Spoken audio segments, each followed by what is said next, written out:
What's up guys, in this tutorial I will show you how to find the Explorer tab in Roblox Studio, in case you closed it by accident and you're unable to locate it. This should be quite an easy tutorial. For more information, click on the first link in the description below.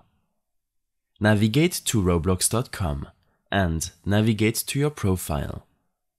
Under Creations, select your preferred experience, where you want to make changes, and then click on this burger menu on the top right.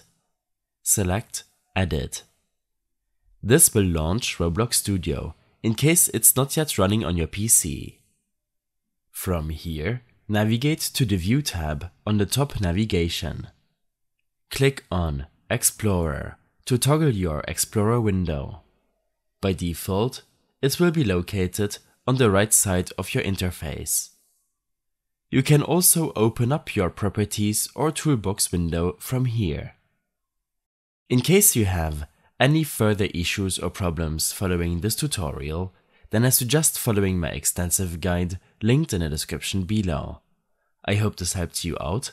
Leave a comment if you have any questions, and see you in the next one.